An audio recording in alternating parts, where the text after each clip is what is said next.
Genesis chapter 33. Jacob looked up, and there was Esau, coming with his 400 men. So he divided the children among Leah, Rachel, and the 2 female servants. He put the female servants and their children in front, Leah and her children next, and Rachel and Joseph in the rear. He himself went on ahead and bowed down to the ground 7 times as he approached his brother. But Esau ran to meet Jacob and embraced him. He threw his arms around his neck and kissed him, and they wept. Then Esau looked up and saw the women and children. "Who are these with you?" he asked. Jacob answered, "They are the children God has graciously given your servant." Then the female servants and their children approached and bowed down. Next Leah and her children came and bowed down. Last of all came Joseph and Rachel, and they too bowed down. Esau asked, "What's the meaning of all these flocks and herds I met?" "To find favor in your eyes, my lord," he said. But Esau said, "I already have plenty, my brother. Keep what you have for yourself." "No, please," said Jacob. "If I have found favor in your eyes, accept this gift from me. For to see your face is like seeing the face of God now that you have received me favorably. Please accept the present that was brought to you, for God has been gracious to me, and I have all I need." And because Jacob insisted, Esau accepted it. Then Esau said, "Let us be on our way. I'll accompany you." But Jacob said to him, "My Lord knows that the children are tender, and that I must care for the ewes and cows that are nursing their young. If they are driven hard just one day, all the animals will die. So let my Lord go on ahead of his servant while I move along slowly at the pace of the flocks and herds before me, and the pace of the children, until I come to my lord in Seir." Esau said, "Then let me leave some of my men with you." "But why do that?" Jacob asked. "Just let me find favor in the eyes of my lord." So that day Esau started on his way back to Seir. Jacob, however, went to Succoth, where he built a place for himself and made shelters for his livestock. That is why the place is called Succoth. After Jacob came from Paddan Aram, he arrived safely at the city of Shechem in Canaan, and camped within sight of the city. For 100 pieces of silver he bought from the sons of Hamor, the father of Shechem, the plot of ground where he pitched his tent.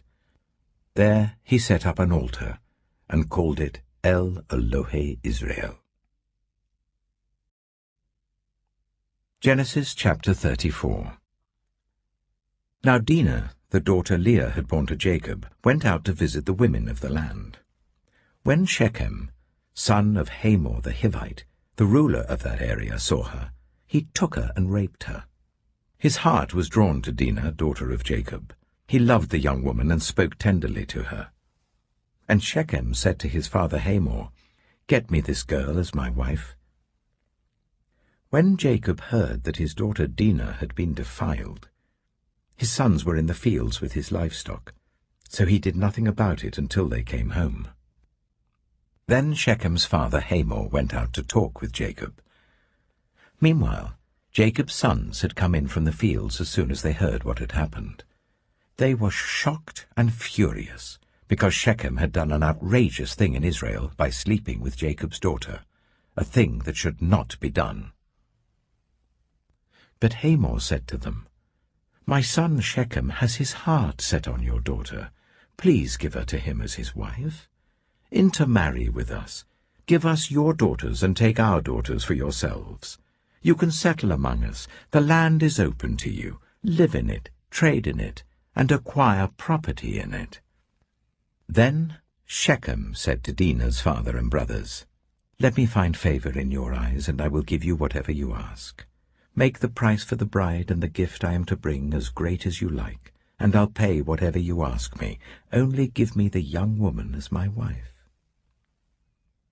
Because their sister Dinah had been defiled, Jacob's sons replied deceitfully as they spoke to Shechem and his father Hamor. They said to them, "We can't do such a thing. We can't give our sister to a man who is not circumcised. That would be a disgrace to us. We will enter into an agreement with you on one condition only, that you become like us by circumcising all your males. Then we will give you our daughters and take your daughters for ourselves. We'll settle among you and become one people with you. But if you will not agree to be circumcised, we'll take our sister and go."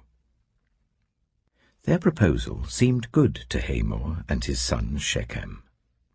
The young man, who was the most honored of all his father's family, lost no time in doing what they said, because he was delighted with Jacob's daughter. So Hamor and his son Shechem went to the gate of their city to speak to the men of their city. "These men are friendly towards us," they said. "Let them live in our land and trade in it. The land has plenty of room for them. We can marry their daughters, and they can marry ours.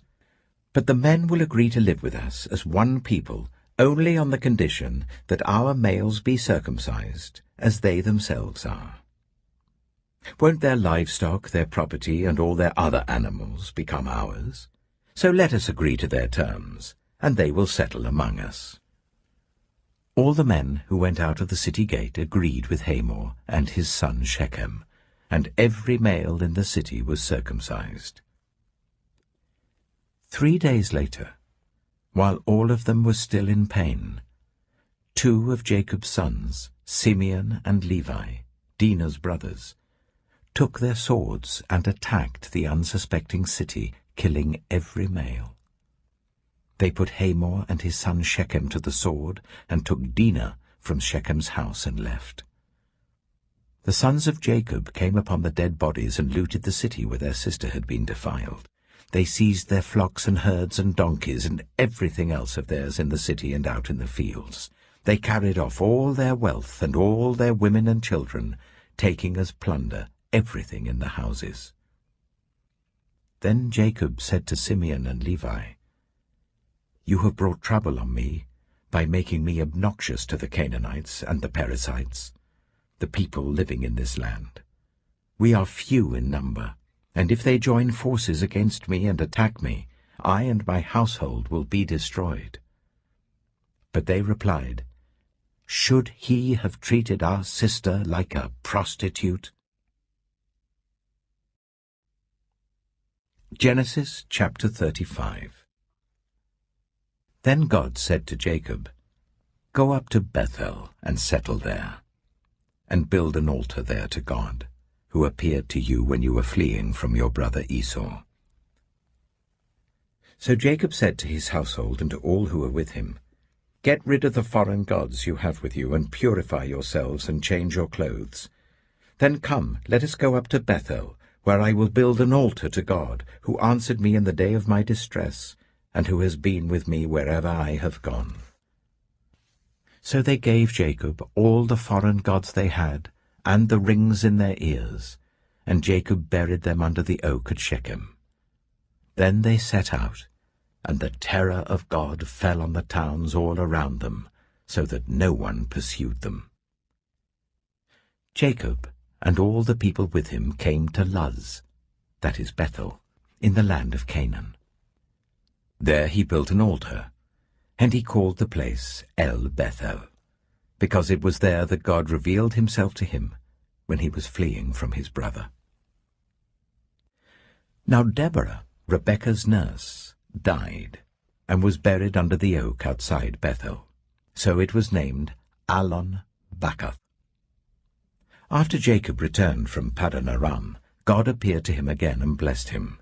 God said to him, "Your name is Jacob, but you will no longer be called Jacob. Your name will be Israel." So he named him Israel. And God said to him, "I am God Almighty. Be fruitful and increase in number. A nation and a community of nations will come from you, and kings will be among your descendants. The land I gave to Abraham and Isaac I also give to you, and I will give this land to your descendants after you." Then God went up from him at the place where he had talked with him. Jacob set up a stone pillar at the place where God had talked with him, and he poured out a drink offering on it. He also poured oil on it. Jacob called the place where God had talked with him Bethel. Then they moved on from Bethel. While they were still some distance from Ephraim, Rachel began to give birth and had great difficulty. And as she was having great difficulty in childbirth, the midwife said to her, "Don't despair, for you have another son." As she breathed her last, for she was dying, she named her son Ben-Oni, but his father named him Benjamin. So Rachel died, and was buried on the way to Ephraim, that is Bethlehem. Over her tomb Jacob set up a pillar, and to this day that pillar marks Rachel's tomb. Israel moved on again, and pitched his tent beyond Migdal-Eder. While Israel was living in that region, Reuben went in and slept with his father's concubine Bilhah, and Israel heard of it. Jacob had 12 sons. The sons of Leah: Reuben, the firstborn of Jacob, Simeon, Levi, Judah, Issachar, and Zebulun. The sons of Rachel: Joseph and Benjamin. The sons of Rachel's servant Bilhah: Dan and Naphtali. The sons of Leah's servant Zilpah: Gad and Asher. These were the sons of Jacob who were born to him in Paddan Aram.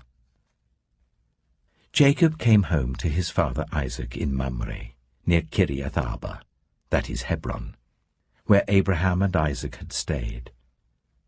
Isaac lived 180 years. Then he breathed his last and died, and was gathered to his people, old and full of years. And his sons Esau and Jacob buried him. Genesis chapter 36. This is the account of the family line of Esau, that is, Edom. Esau took his wives from the women of Canaan: Adah, daughter of Elon the Hittite, and Aholibamah, daughter of Anah and granddaughter of Zibeon the Hittite, and Basemath, daughter of Ishmael and sister of Nebaioth. Adah bore Eliphaz to Esau, Basemath bore Ruel, and Aholibamah bore Jeush, Jalam, and Korah. These were the sons of Esau who were born to him in Canaan. Esau took his wives and sons and daughters, and all the members of his household, as well as his livestock and all his other animals and all the goods he had acquired in Canaan, and moved to a land some distance from his brother Jacob. Their possessions were too great for them to remain together. The land where they were staying could not support them both because of their livestock. So Esau, that is Edom, settled in the hill country of Seir. This is the account of the family line of Esau, the father of the Edomites, in the hill country of Seir. These are the names of Esau's sons: Eliphaz, the son of Esau's wife Adah, and Ruel, the son of Esau's wife Basemath. The sons of Eliphaz: Teman, Omar, Zepho, Getim, and Kenaz. Esau's son Eliphaz also had a concubine named Timnah, who bore him Amalek. These were grandsons of Esau's wife Adah. The sons of Ruel: Nahath, Zerah, Shammah, and Mitzah. These were grandsons of Esau's wife Basemath. The sons of Esau's wife Aholibamah, daughter of Anah and granddaughter of Zibeon, whom she bore to Esau: Jeush, Jalam, and Korah. These were the chiefs among Esau's descendants. The sons of Eliphaz: the firstborn of Esau. Chiefs, Teman, Omar, Zepho, Kenaz, Korah, Gatim, and Amalek. These were the chiefs descended from Eliphaz in Edom. They were grandsons of Ada. The sons of Esau's son Reuel. Chiefs, Nahath, Zerah, Shammah, and Mitzah. These were the chiefs descended from Reuel in Edom. They were grandsons of Esau's wife, Basemath. The sons of Esau's wife, Aholibamah. Chiefs, Jeush, Jalem, and Korah. These were the chiefs descended from Esau's wife, Aholibamah, daughter of Anah. These were the sons of Esau, that is Edom, and these were their chiefs. These were the sons of Seir the Horite, who were living in the region. Lotan, Shobal, Zibeon, Anah, Dishon, Ezer, and Dishan. These sons of Seir in Edom were Horite chiefs. The sons of Lotan. Horai and Homam. Timnah was Lotan's sister. The sons of Shobal. Alvan, Manahath, Ebal, Shapho, and Onam. The sons of Zibeon. Ea and Anah. This is the Anah who discovered the hot springs in the desert while he was grazing the donkeys of his father Zibeon. The children of Anah, Dishon and Aholibamah, daughter of Anah. The sons of Dishon. Hemdan, Eshban, Ithran, and Kiran. The sons of Ezer. Bilhan, Zevan, and Achan. The sons of Dishan. Az and Aran. These were the Horite chiefs. Lotan, Shobal, Zibeon, Anah, Dishon, Ezer, and Dishan. These were the Horite chiefs according to their divisions in the land of Seir. These were the kings who reigned in Edom before any Israelite king reigned. Bela, son of Beor, became king of Edom. His city was named Dinhabah. When Bela died, Jobab, son of Zerah from Bozrah, succeeded him as king. When Jobab died, Husham from the land of the Temanites succeeded him as king.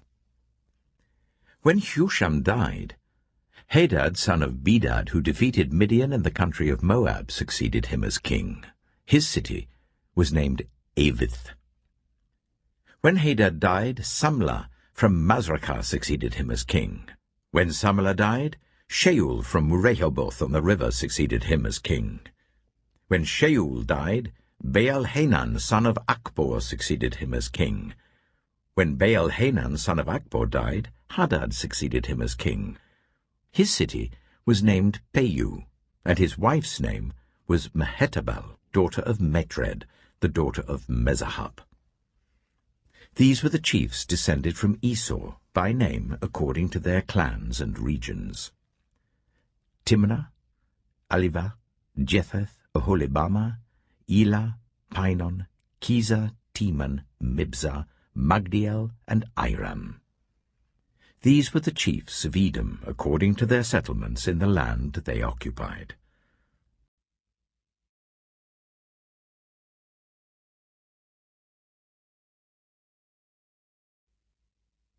Mark chapter 6. Jesus left there and went to his hometown accompanied by his disciples. When the Sabbath came, he began to teach in the synagogue, and many who heard him were amazed. "Where did this man get these things?" they asked. "What's this wisdom that has been given him?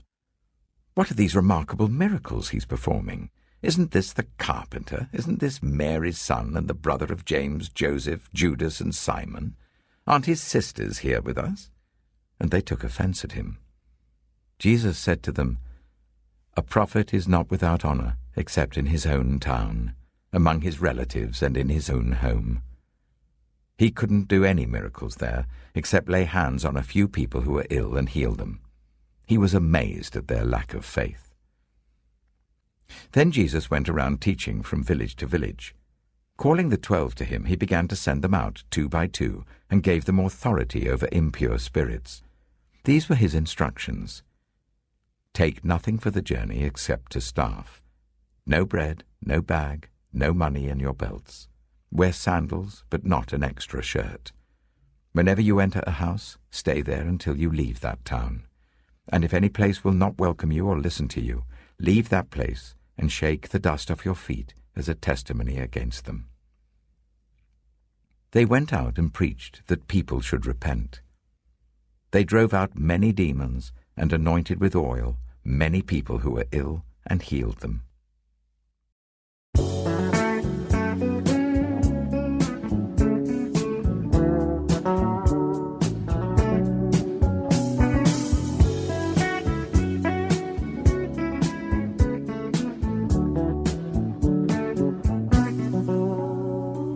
Just a song before I go, to whom it may concern.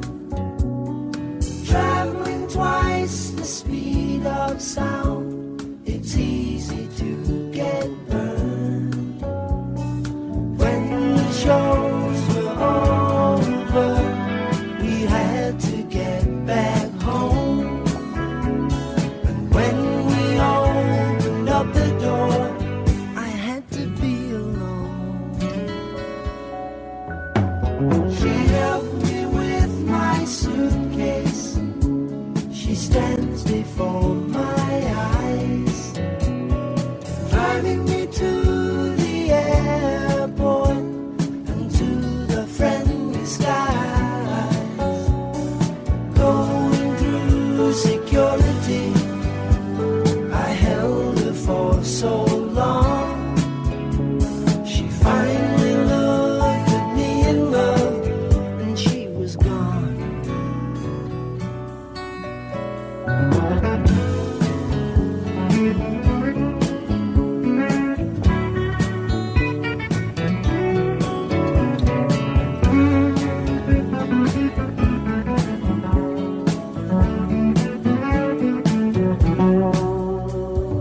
Just a song before I go, a lesson to be learned.